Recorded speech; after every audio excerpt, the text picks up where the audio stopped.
Hello students, today I am going to teach you about microbes which are related to class 8. Dear student, हम लोग microbes chapter के आज अंतिम पड़ाव में है। आज आपको पार्ट 5 वीडियो डाला दिया जा रहा है detailed.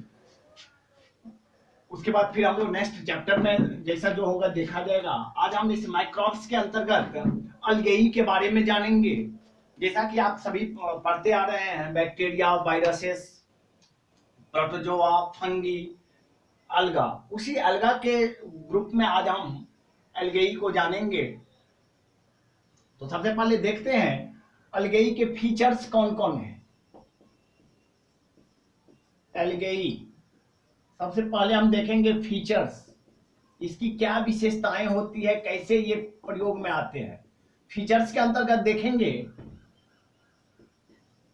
These are plant like organisms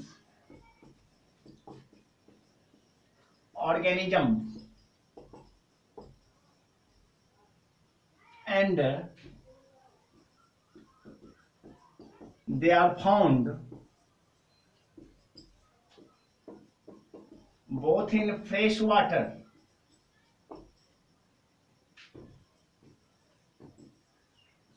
or in marine water।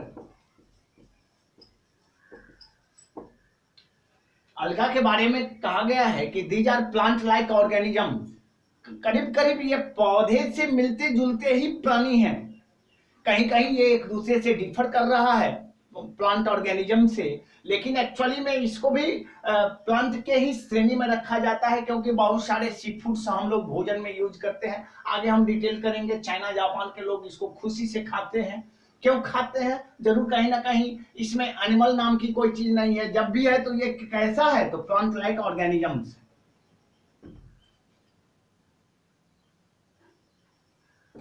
They are found in red, brown and green depending on their pigment,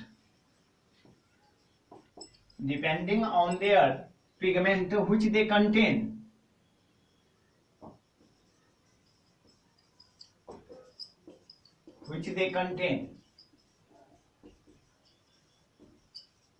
जैसे हम लोग प्लांट लाइफ में पढ़े थे, सभी हरे पौधे की पत्तियां हरी होती है।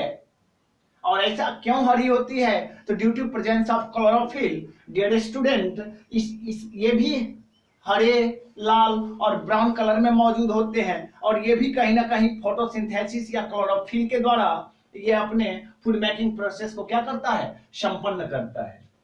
फिर हम इसके तीसरे प्रॉपर्टीज को देखेंगे।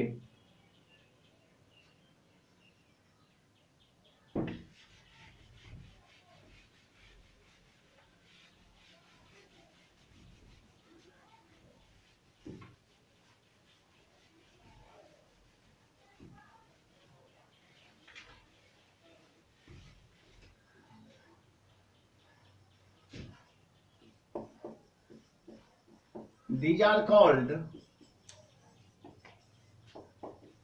the grasses of water,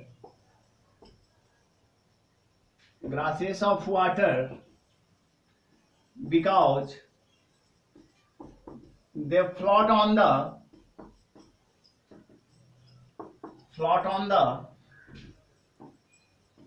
surface of the water। इसे अलगेई को ग्रासेस ऑफ वाटर कहा जाता है, मीन्स पानी का घास कहा जाता है। क्या कहा जाता है? पानी का घास। ये घास ही है, लेकिन या तो फिर फ्रेश वाटर में वो मौजूद होता है, या फिर मैरीन वाटर या सी वाटर या खारा पानी, दोनों तरह के जल में ये सर्वाइवल होते हैं। ये कुछ एक फीचर्स थे जो अलगेई से रिलेटेड थे। अब हम इसके हैबिटेट को देखेंगे।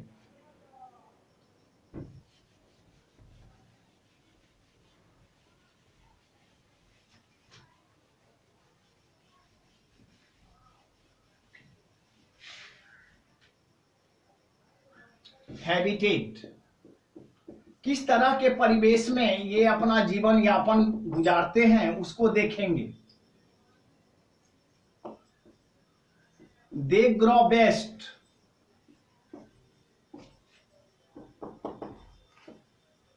aquatic habitat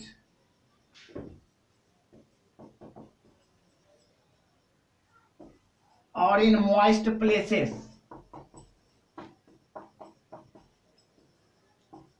such as bark of trees, rock surfaces, etc. जब इसके हैबिटेट की हम चर्चा करते हैं तो इसके लिए उपयुक्त जो वातावरण मौजूद होता है वो है आपका एक्वाटिक हैबिटेट। या तो ये कंप्लीटली जल में ही अपना ग्रो करेगा और अपने लाइफ साइकिल को आगे बढ़ाएगा, या फिर इसको मॉइस्ट या नम जगह चाहिए, वहां जहां सूर्य की किरणें सही तरीके से सही मात्रा में पहुंच नहीं पाती है। Such places are referred as moist places, और ये प्राय आपको कहां मिल जाएंगे, बार्क ऑफ ट्रीज और रॉक सरफेसेस, जहां दो रॉक्स एक दूसरे से ज्वाइन करता है, जुड़ता रहता है, वहीं पर ये सब जो है उगना क्या हो जाता है, शुरू हो जाता है। या फिर हम कच्चे मकानों में देख सकते हैं, जहां पर मकान है, बरसात के बाद जो है हरा हरा घास जो है सो पनप आता है दीवार सबके ऊपर में, वो सबका सब एक प्रकार का ग्रासेस ही है जिसको हम अलगेई कहते हैं। तो डियर स्टूडेंट, ये हैबिटेट था जिस हैबिटेट में ये कंप्लीटली जो है सो अपने आप को क्या करता है, सर्वाइवल बना लेता है। अब हम इसके स्ट्रक्चर को देखेंगे।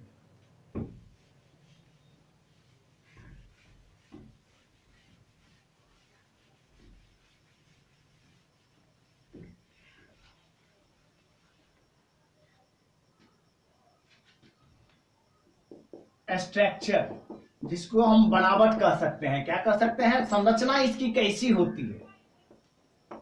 दे आर यूनिसेलुलर और मल्टीसेलुलर एंड फिलामेंटस और ब्रांच्ड। इस अलगेई के स्ट्रक्चर के बारे में यह तथ्य है कि दे आर यूनिसेलुलर। बहुत सारे अलगेई या तो यूनिसेलुलर है, एक कोशिकीय होते हैं, या फिर बहुकोशिकीय होते हैं।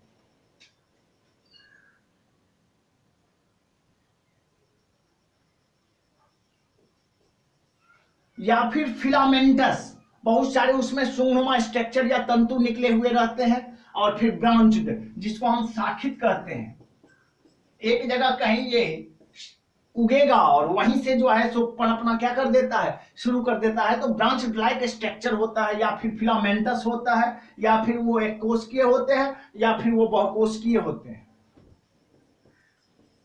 They have no roots, stems और लीव्स। इस तरह के प्लांटेशन के पास में जैसा कि हम सभी जानते हैं, प्लांटेशन या पौधे से मतलब होता है कि उसमें कहीं ना कहीं जड़ होगा, तना होगी, पत्तियां होंगी। लेकिन इस तरह के प्लांट लाइक स्ट्रक्चर्स या अलगेई में किसी तरह के रूट्स, स्टेम्स और लीव्स मौजूद नहीं होते हैं। They are found in the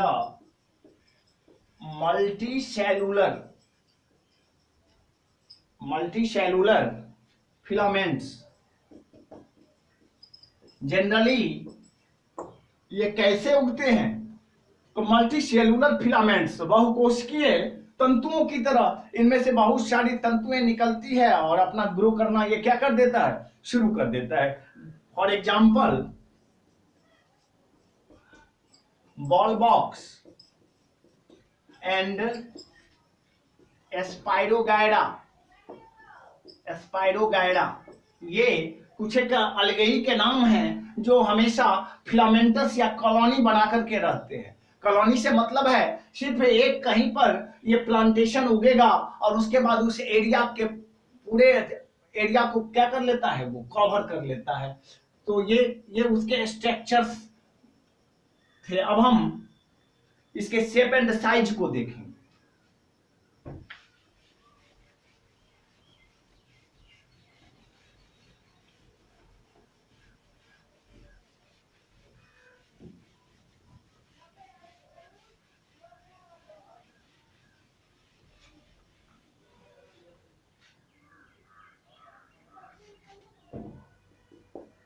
structure, shape and size.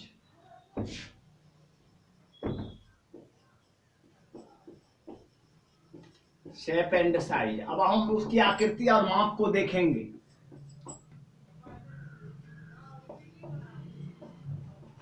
These organisms are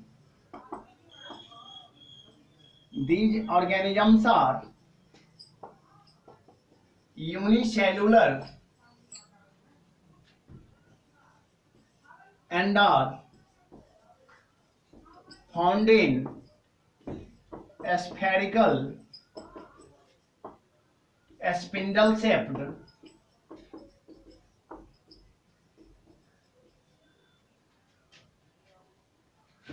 and rod like।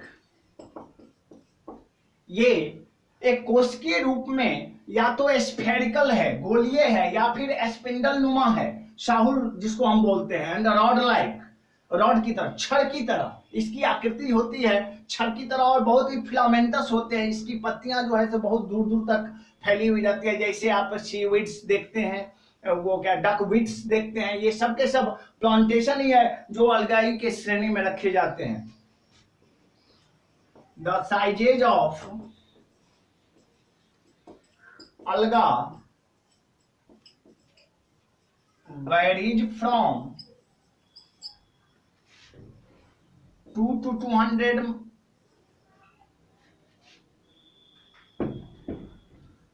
1 to several meters long for marine beads। इनकी साइज जो है सो वेरिएबल होती है, समटाइम 1 मीटर से लेकर के और उससे भी ज्यादा मीटर तक की इसकी लंबाई होती है। स्पेशली इन मैरीन वीड्स जो कि समुद्री क्षेत्रों में मौजूद होते हैं, ये इनकी लंबाइयां प्रायः 1 to several मीटर तक की होती है। अब हम देखेंगे ये न्यूट्रिशन कहां से प्राप्त करते हैं। Nutrition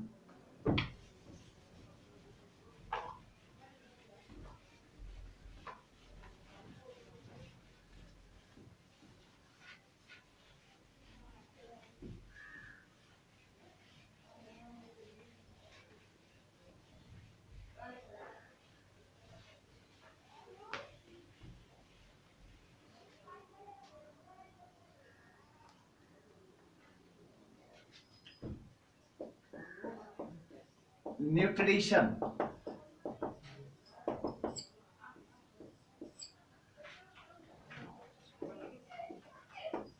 these are referred as autotrophs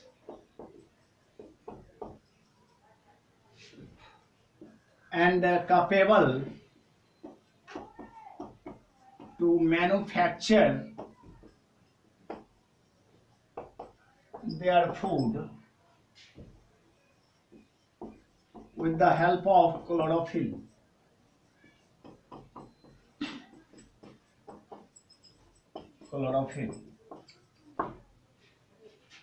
ये सब के सब ऑर्गेनिज्म ऑटोट्रॉप्स या सोपोसी होते हैं और खुद के भोजन बनाने में क्या होते हैं, सक्षम होते हैं, बिकॉज दे हैव क्लोरोफिल, क्योंकि इनके पास में क्या होता है, क्लोरोफिल होता है। They are major food producers for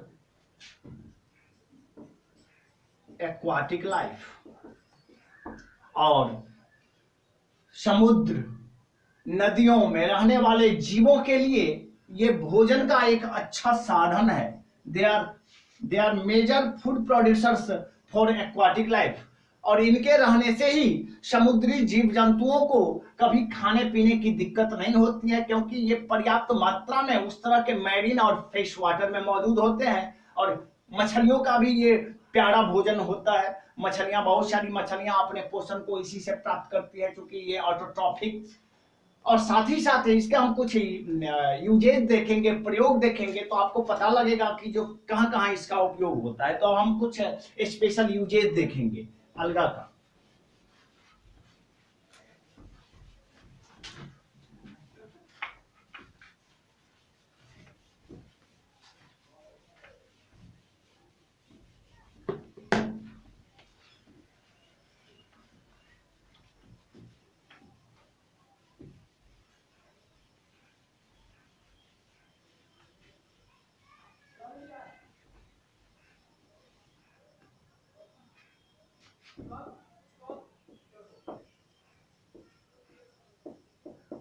Some usage of alga.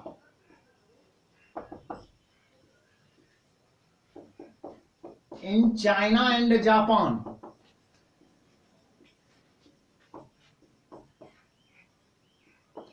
many people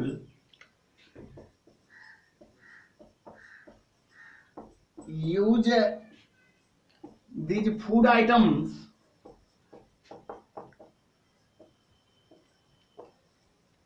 as their food.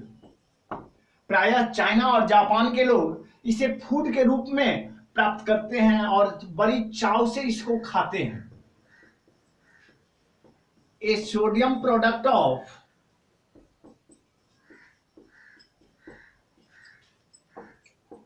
alga is broadly used